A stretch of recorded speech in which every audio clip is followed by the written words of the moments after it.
Coming up on Cruise In, presented by RK Motors Charlotte, we ask that age-old question. What kind of fire truck does your dad have? Under the hood, it's all American, but everything else, vive la France! And they married them together, and they just did a wonderful job, and it still shows all these years later. And when Howard Cosell said, "Down goes Frazer," he wasn't talking about this. All this chrome frame on the windows do not go up and down. Just the glass goes up and down. Plus, such a little damage turned into such a mess. fixing the small stuff first in the restoration of the last Hemi. Sound like a good show? Oh yeah. Oh, it sure does. Terrific! Cruise In, presented by RK Motors Charlotte, starts right now.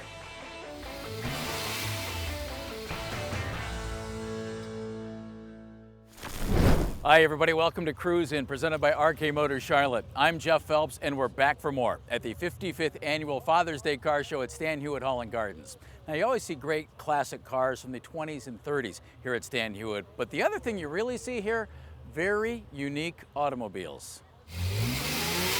Denton, one of my favorite years in cars, period, is 1957, and for so many reasons, so many good cars in that era.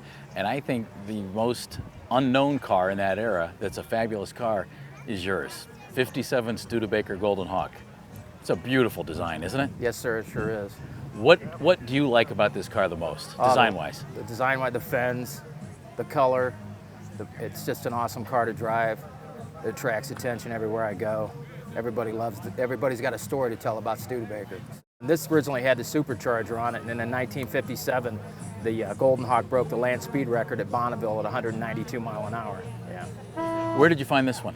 It came from a long friend of the family. He had 5 Golden Hawks, and my father had a 99 Park Avenue, and he traded even for it. And this car, you told me original? It's all original. All the way around? All the way around, except the motor, the transmission's been rebuilt, and that's about it. It's amazing to find an original that's in this kind of condition because A, it looks restored, and B, it looks restored nicely and well kept. Oh, it's very well kept. It's sat in storage for 30 years before I got it. Did it really? Yeah. Just sat there? Just sat there. Well, Still had the congratulations original to tires you on it. for finding it. Oh, yeah. The thing about Studebaker that when most people think Studebaker, they don't think something this sporty, this stylish. Right, they think the bullet nose. That's exactly what Right. they think. The champions? Right, Instead you get this. right. Now what do you do with this car? We drive it every day to some event. If we don't, someplace here in Akron. And then in July, we're going to South Bend for the 200th anniversary of Studebaker. We're going to drive it from here from Akron all the way to South Bend, spend a week up here with it. It's a great piece of automotive history from, again, I think one of the greatest years in automotive history, 1957. And I love your example. Thank you. Thank you. Tom and Bob, a Father's Day treat. A father, a son, and a fire truck. A fire truck. You guys collect fire trucks? Well, I have for a few years, since 1960. I've had 6 of them. You've had 6 fire trucks, Yeah, Tom. now with a son, I can let him play too as well. Bob, how do you get a dad who collects fire trucks? Well, that's just what I ended up with. I went to, You couldn't go to the store and pick one I out? went to kindergarten, and you meet all the new kids, and you say, okay, well, what kind of fire truck does your dad have? Yeah, we always had them around the house, and that was just something we would do on a Sunday. We'd go out and get the truck out and drive around. Tom, how did the love of fire trucks begin? Well, you always have a friend that had one, and I went out and got to know him, and he used it. He was from Gates Mills, as a matter of fact.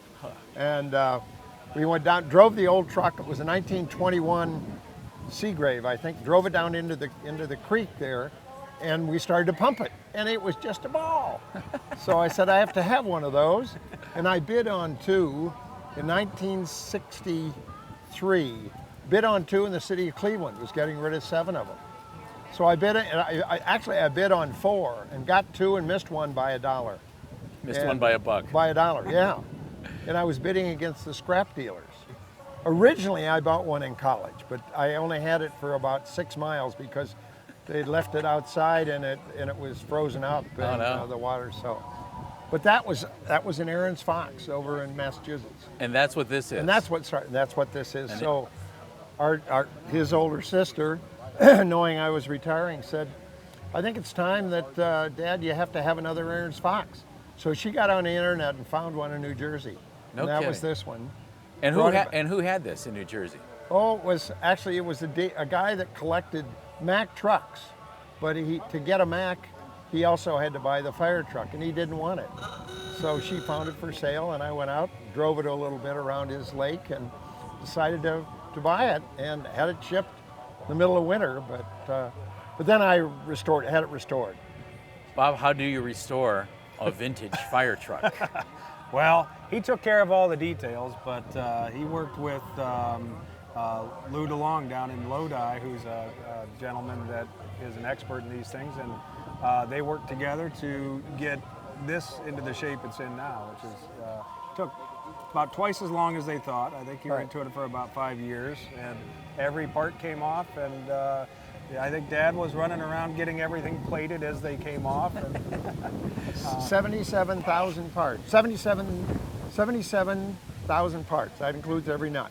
No kidding. Yeah, that's what it went right down to the frame. So. It looks functioning. Oh yeah. Oh, it sure does. And it is. Oh yes. Oh yeah. But we had to have a few parts made. Had to get the lights. They'd put old lights on it, and so I had to get the original lights. How do you find original lights on a 1924 fire truck? Well, you have to do some searching. Yeah, I'd imagine. Again, the internet, but we've got them, and I had to have the angle pieces made in California to hold the lights, because we couldn't find those. They had to have them made. So there was a lot of work involved, but I could afford it back then when I was working. I Now? probably wouldn't do it today. So, Bob, what do you guys do with this now? mainly just family functions going around and parades, a lot of parades. And Yes. if you have time, you go and do it. It's just fun. Garage out back that we built for two. For two trucks? Two trucks, yes. Any And- classic cars or just fire No, trucks? it's only been the fire trucks. As I say, the two trucks, don't go to three or might jeopardize the 48 years of marriage. Well, guys, happy Father's Day. Great Thanks, that you guys Jeff. are here together. And great that you own a fire truck. Well, thanks very much. Put a great shipbuilder together with a great automobile executive, and this is what you get. They were able to create a very rigid four-door convertible. Cruise In, presented by RK Motors Charlotte. We'll be right back. Sally, Tina, Betsy, you've developed quite a bond with your classic car. Let the consignment professionals at RK Motors Charlotte make the selling process as painless as possible. Through precision marketing and large customer base, we all but guarantee a sale at maximum value, and we don't get paid until your car sells. We've sold over 1,500 classic cars here at RK Motors Charlotte, and now we'd like to get to know Betsy, at least for a little while. Visit rkmotorscharlotte.com.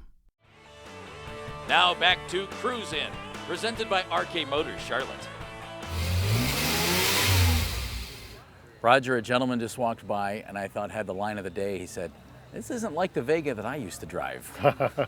I'll bet you hear that one a lot. What exactly do you have here? I do. It's a 1958 Facel Vega. Facel Vega. And Facel built automobiles from 1954 to 64. And one of the unusual things is they imported the Chrysler driveline into France to install in the cars. This particular car has a 392 Chrysler Hemi engine, dual 4-barrel carburetors. And that was in it? That was in it. And Facel finally went out of business when they tried to design and build their own engine. And it was a complete disaster and put the company out of business. But as long as they were importing engines and drivelines, they did very well. They're hand-built custom cars. They build about 100 a year. Heads of state, presidents, celebrities, people of that nature was what bought the cars. Very expensive. They were a $10,000 car in 1958.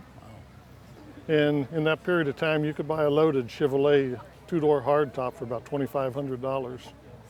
So this was in the same price as a Rolls-Royce and all the high-end luxury cars at the time. So a French-made car that had fabulous styling and needed American ingenuity under the hood. Yeah, and they married them together and they just did a wonderful job, and it still shows all these years later. Well, it doesn't look like a car that was designed over 50 years ago, that's for sure. Well, I know, it still looks good, the styling and the shape of it. Where did you find this? I originally ran across one of these over at Auburn, Indiana at the car corral and fell in love with the styling in the car, but I couldn't deal with the guy on the car. I come home and looked in the Hemmings. And you knew what it was? I knew what it was then. And I looked in the Hemmings Motor Car magazine, and this one was available in Strongsville. Wow. It had been stored for many, many years in a garage. Of course, it didn't look like this when I started on it. But the car's come back very nicely and shows well. People love it. And you've owned it how long, Roger? I've had it 20 years. How do you restore a French-made car sitting here in the United States? I was very lucky to find a gentleman in California that had all the parts that I needed. I would not like to have to do it again, but I really got lucky. And some of the parts that were not available, I handmade. The trim over the tail lights was a European style trim that was not available in this country. I've hand fabricated all of the trim and the tail lights. What features on this car jump out at you? Because obviously it's a different car than anything that anybody here today is used to. Well, some of the things you probably wouldn't notice originally, but every piece of trim on this car is stainless steel, even including the bumpers. Facel was in the business of manufacturing stainless parts for the aircraft industry, office furniture, kitchens. They also built auto bodies for Simca and all of the French Ford cars. They also did some prototype work for Bentley. I did all of the body work myself. I did all the mechanical, including rebuilding the engine, transmission, rear end. I did the body work, all of the paint work. But I enjoy people looking at it, and we have so many wonderful comments and so many thank yous today for bringing the car to the show. You deserve them. It's a great car and you did a great job restoring it. Well, thank you, I appreciate it. David, it's a 1951 Frazer Manhattan. A Frazer Manhattan Convertible. Very few people in this entire meadow know what a Frazer is. Explain, please. Joe Frazer and Mr. Kaiser formed a partnership in 1946 after the war. And they were pretty much on target for several things. And Joe Frazer had agreed with Kaiser that he could put his logo and his family crest, which is right here, on his cars to compete with the upper end class of the Cadillacs and Packards and Lincolns. And Kaisers were designed to Kaiser was to compete with the Chevrolets and Plymouths. Joe Frazer wanted to design a convertible. And in 1950, they came out with their first convertible with little success. They found that doing a four-door created so much flex in the frame that it wasn't a well-built car. Not a good idea. Not a good idea. So they discontinued the car, went to the drawing board, ended up putting another 300 pounds of steel into the car, ordering in a cross brace frame, and that is what developed the all-welded first body in the auto industry, rather than rivets and bolting and some welding. And this is it. And this is it. It's an all-welded frame. And they were able to create a very rigid four-door convertible. The car has some unique features on it. One is this center window, because it's a four-door, and there's a post in here, so they created a structural construction by putting this panel inside so you could still see through it. And it's actually bolted in to the back of the seat. There's a steel frame that wraps the back of the seat to the other side. And that adds a lot of structural integrity to the frame. And then with all this chrome frame on the windows do not go up and down. Just the glass goes up and down. The frame stays in place so that when you've got the top up, you've got a nice rigid support.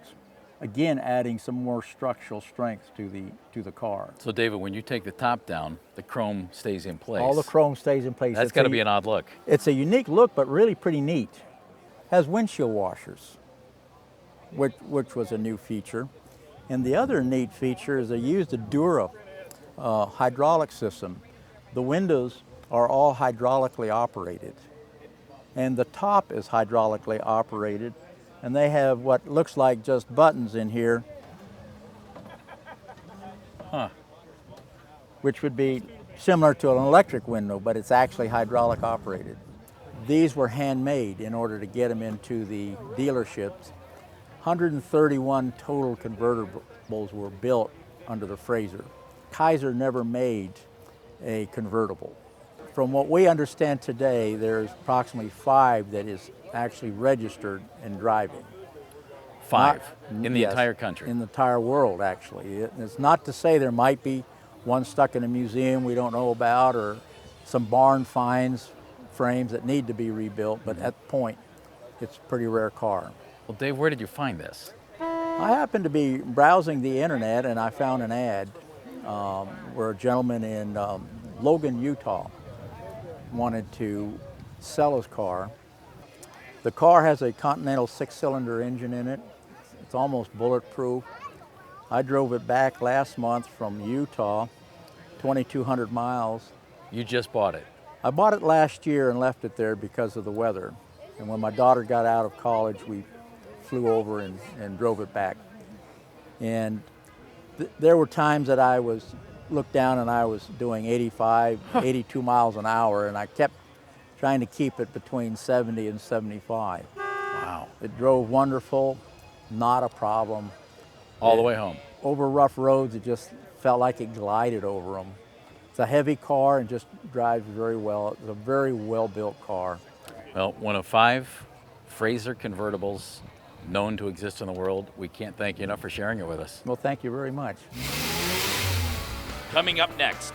There's so many different things that just back then weren't even thought of, because again, it was an appliance. The restoration of the last Hemi continues on Cruise In, presented by RK Motors Charlotte. Handling classic and high-performance vehicles requires an industry-leading team of experts. Welcome to RK Motors Charlotte. Industry-leading means meticulous attention to detail when servicing every vehicle. It means a consignment service so fine-tuned that a successful sale at maximum value is all but guaranteed. And a rigorous inspection on every vehicle before its tires even touch our sales floor. It's all this and more that make RK Motors Charlotte the industry leader. Visit rkmotorscharlotte.com.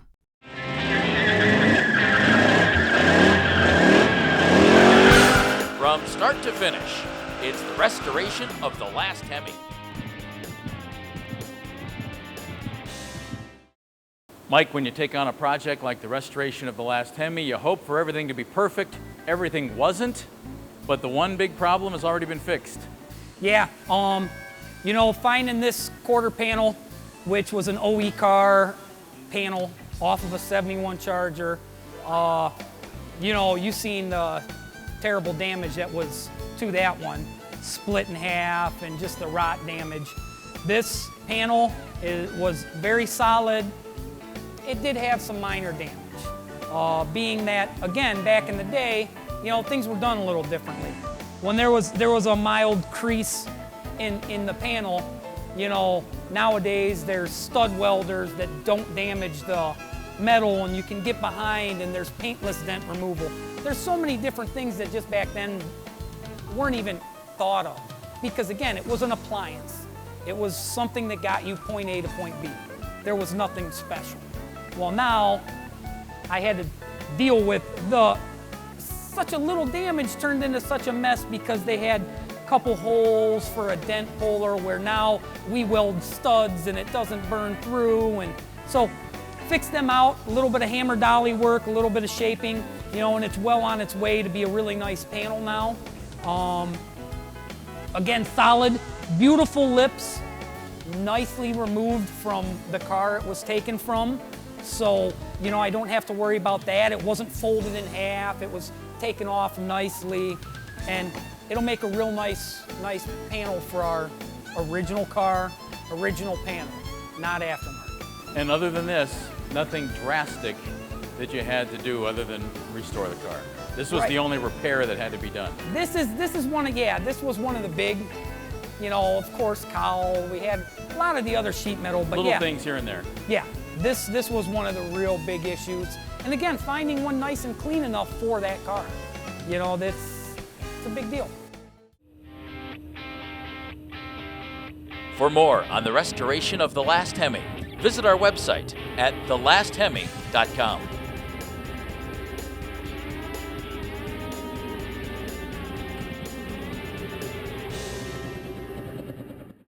When it comes to restoring or servicing your classic or high-performance car, expertise is the name of the game. And that's precisely what you'll find at RK Motors. You'll find our expertise in the attention to detail that can only be acquired through years of working on world-class builds.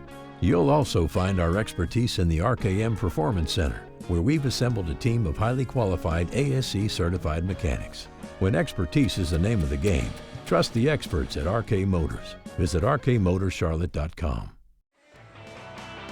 Now back to the Father's Day Car Show at Stan Hywet on Cruise In, presented by RK Motors Charlotte. Dan, Ron, beautiful cars all through Stan Hywet here. You see a lot of the same type of cars. I think you're the only Ford Maverick in the meadow. Congratulations. Thank you. And because of that, we wanted to talk to you. Ford made so many of these cars, yet they are not around anymore. What happened, guys? Rust. They rusted amazing. out pretty good. Why did that happen? Well, I learned that they were, it wasn't the inferior metal, but the undercoating that Ford bought here in America, undercoated all the Mavericks, and it retained water and did the damage. So in other words, they rust-proofed cars and it made them rust. Yes, exactly. Yeah, back then, exactly. yeah. A lot of them were stripped-down models, most of the Mavericks, and they were utility cars, Right. like a throwaway, and they weren't treated too well, a lot of them. Dan, what made you want to get a Ford Maverick? Well, I used to own Fords a lot and everything, and I just was surfing the net and saw this, and I thought, my sister used to have one when she was in high school. And so I says, let's go see what it's like, and we loved it on site, bought it right then and there. I just always liked Fords. Ron, what did it look like when you bought it? Right there, just like it is. What you see here, the exterior was in very good condition, interior all replaced. The only things we had to do was electrical work. Yeah. The tail lights weren't working. We had trouble with voltage regulators. The battery cables were burnt out.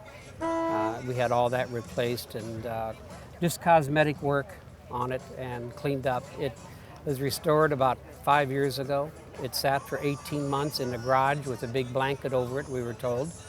And it was, you could tell it sat for a long time. There was dust everywhere, you know, caught everywhere in it, inside and out. And we took it home and gave it a bath, and here it is. I fell in love with it first time I sat in it and drove it. And I said, well, I ain't going any farther, this is it. Now it is kind of fun, guys.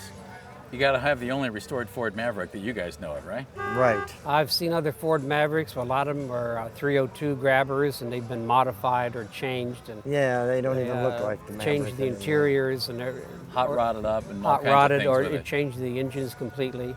In all honesty, it's the only restored Ford Maverick I've seen, well, maybe ever. And it looks great. Well done. Thank you. Thank you. Thank you very much. It's a long-time tradition with me. It's a tradition for us now on Cruise In, and I hope it's a tradition now for you as well. The annual Father's Day Car Show at Stan Hywet Hall and Gardens. I'm Jeff Phelps. We'll see you next time on Cruise In, presented by RK Motors Charlotte.